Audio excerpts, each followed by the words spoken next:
Today we are talking all about this experiment I'm embarking on called Southwestern Gardening. So, it's actually overcast today, which is exciting and means I don't have to film at 5 in the morning. Full disclosure, I did try this at 5 in the morning, but my mic wasn't working, so here we are. Southwestern Gardening. Why? Well, for those of you who don't know, we are a family of 5. We left the suburbs to come out here and try our hand at homesteading in the Southwest. So I'm really excited to get started this fall. It's August of 2024 and I want to get some seeds started today. But I figured since I'm getting some seeds started today, I can kind of show you where we're at with our garden as well. It is in full-blown make mode, so nothing is complete yet. Keep that in mind, but here it is. So, don't mind our laundry up there. We got really good rain last night, so it's soaking wet. Can't complain though, because we're always grateful for rain. But I wanted to start with our compost. Here's our compost. This is the compost that's ready. This is the compost we're adding to, and then we give it a little stir every once in a while. So we've got that, and we'll be building our chicken coop here eventually, probably in the next month or so. You can see too, we've been doing basins around a lot of our mesquite trees because we want them to grow taller to help provide some shade for our garden. So use your imagination here, because you may be wondering, why did you forget the fourth wall on all of your garden beds? Well, there will actually be a garden wall going here. So you can see the beginnings of that here, where Jag's starting to build, or dig rather, a trench. So in the trench, we're going to do 2 rows of cattle paneling with a wire mesh and then fill it with rocks, because we have lots of rocks. Look, there's a pile of rocks right there. We just figure might as well use the material you have. Plus, I like the aesthetic of the wire with the rocks in it. It looks cool. So we've got 1, 2, 3, 4, 5 garden beds. This is our wood chipper because we've been making mulch that we're going to plant. So like I said, this is a huge experiment of ours. So I want to do all kinds of different sorts of beds. I want to try straw bale. I want to try waffle beds, in ground, sheet mulching, the works. But what I decided to do first is hügelkultur beds. So you might notice there's a lot of sticks in these beds.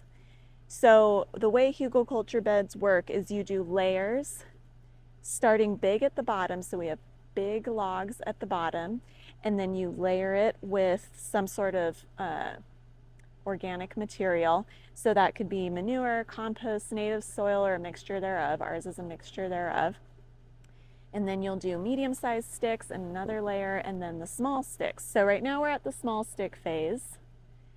And then the last layer is going to be a nitrogen layer. So like blood meal, for example, is what I'm going to use. And then a very thick layer of compost, and then you'll do your seeds and mulch it. So that's the plan. Why am I starting with hügelkultur beds?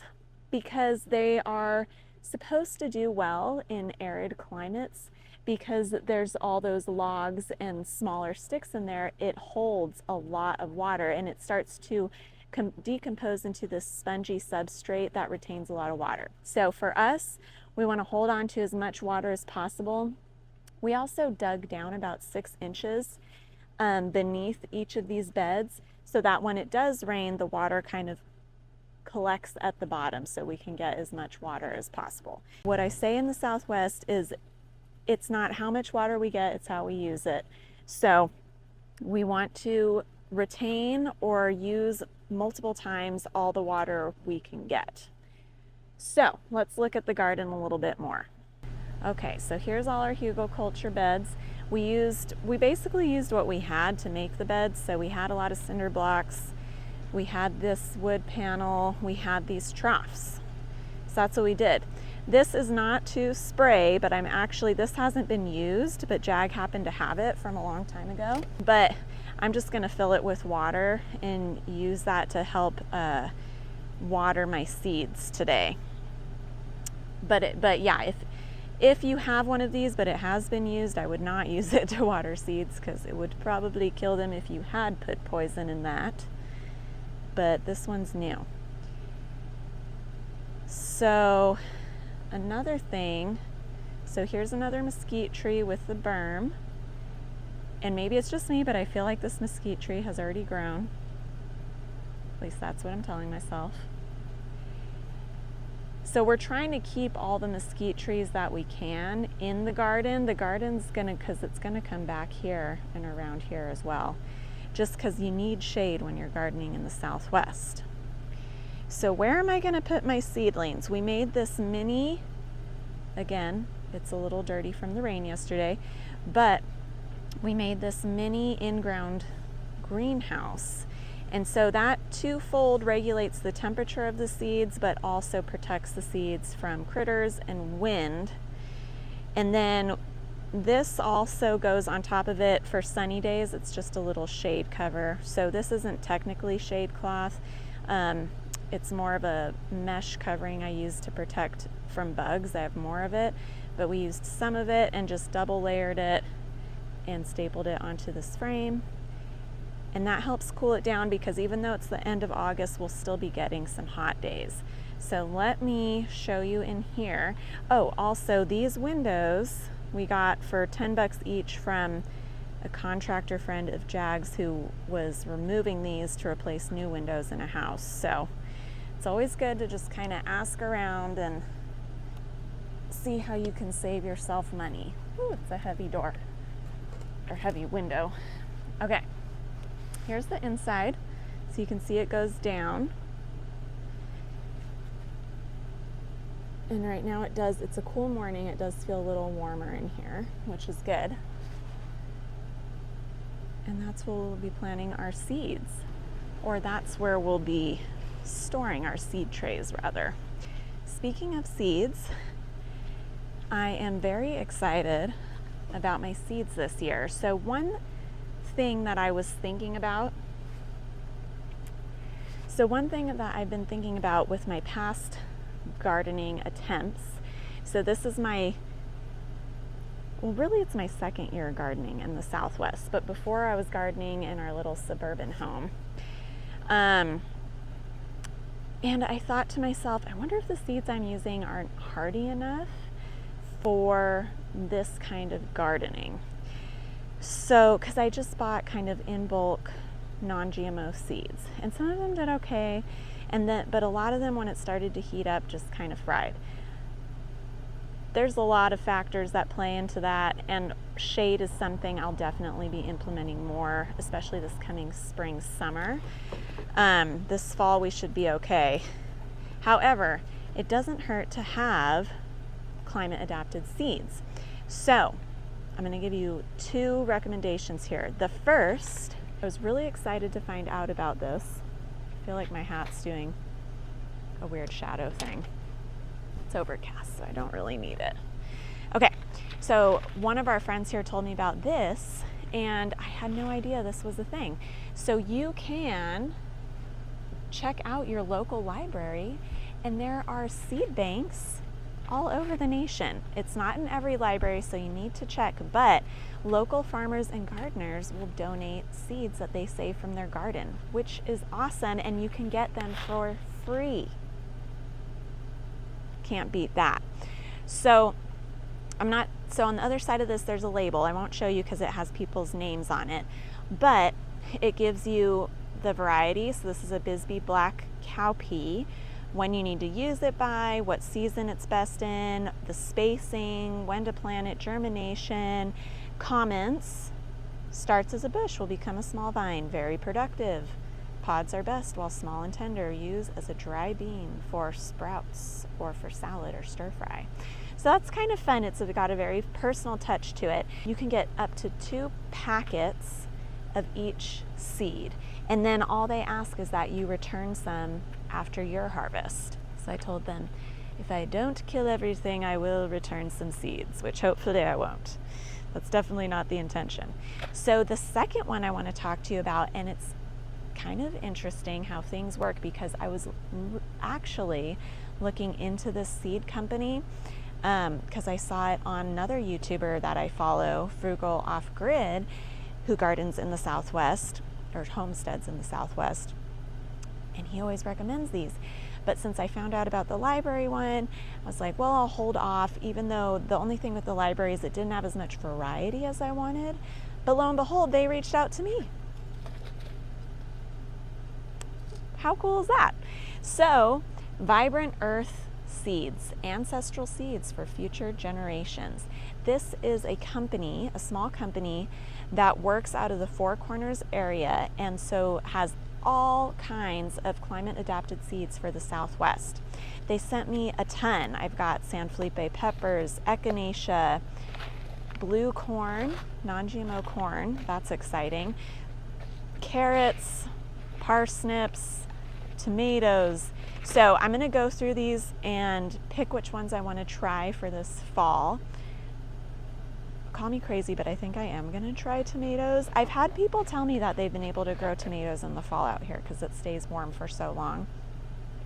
And the frost doesn't hit till like late November, but I don't know. It's worth a shot, it's worth a shot. So that's where I'm at right now. I'm probably gonna take a little break because the kiddos are waking up. We're gonna have some breakfast, and later we're gonna actually get these seeds started. And we're back. It's been a few hours. We did breakfast, we did free playtime, we did homeschooling, which is something I'm still figuring out and planning to make some videos on. I do feel like it's going good.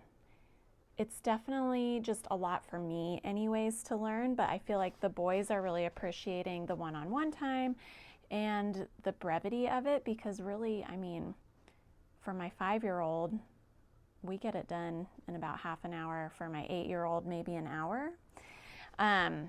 We kind of had a slow start this August, just with reading and some review and some writing, but now I'm cycling in math and language arts and history and geography and stuff like that. We definitely don't do everything every day, but like I said, we're figuring that out. Anyways, now they're playing, and I've actually got stuff set up. It took me a minute to start seeds, which is so exciting. So part of what took me some time was I was going through the seeds, trying to decide what I want to plant. This is what my trays are looking like. So I actually got a bunch of these trays at it was a Mother's Day event at church, and they were handing out flowers, and at the end all the sad flowers were still in the trays.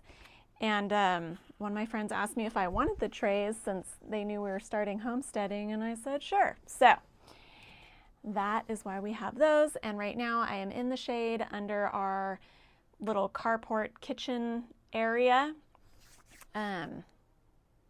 so that we can be protected from the sun, because the clouds cleared up. It's kind of looking like they're starting to roll back in again. That's sort of how it seems to work here in monsoon season. It's a little bit cloudy in the morning, not every morning, but a lot of mornings, and then it clears up and then it gets cloudy again. So anyways, I have a full video on seed starting.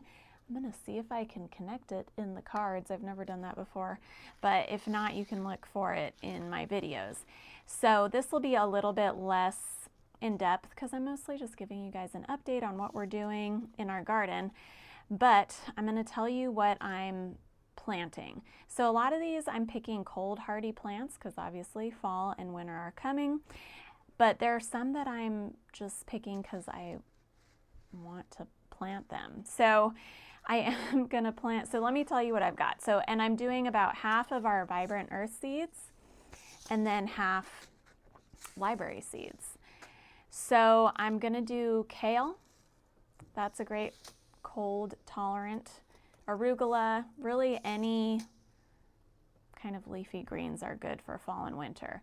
Lemon bee balm, because I like to mix in some flowers in there, cilantro, some herbs as well, a beet blend, and some DeChico broccoli, which should be fairly cold tolerant. We'll see. Like I said, this is a huge experiment. So I just kind of go into it with that mindset. That way, if things don't work out the way I'm hoping, I'm not disappointed. I'm also not yet planting things that really need a lot of space.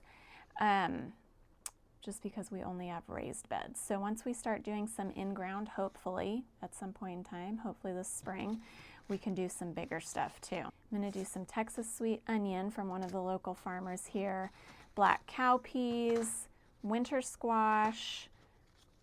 Oh, did I pick beets twice? I think I'm gonna pick something else. I like beets, but my kids are learning to like beets.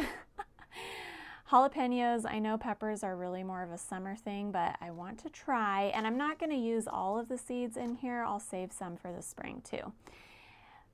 Roma tomato, because we all love tomatoes so much, I have to try. And then leaf lettuce. So we do have a lot of greens. So anyways, I've got my moistened trays. I'm kind of layering them up like this so that it helps to settle the soil a little bit, because you don't want too much air in there. And I couldn't find my labels, so I'm going to use tape and just put it on the side. I think my labels are still packed in storage. So that's about it. That's where we're at.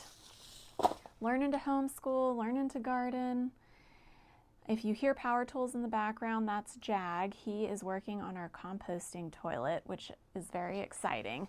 I'll give you a sneak peek. I'm going to do a whole video, but I think I could give you a sneak peek here. Hold on.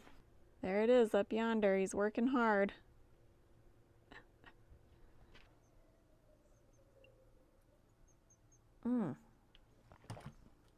I guess I didn't film my outro. I thought I was filming, but I think I was just talking to myself. So now I'm just going to get this all going. Plant our seeds, water them a little bit more, set them in our mini greenhouse, water them daily. I'll mostly just kind of spray them to keep them moist, and use my shade cloth if needed, if it gets really hot, probably like over 90 degrees for the shade cloth, and we'll go from there. I'd love to hear any tips from you guys, things that are working for you well, planting in the Southwest. Every day is an experiment. That's okay. And if we fail, we just come up with creative solutions and try again. We can do it. Okay, subscribe if you're not subscribed, and we'll see you next week.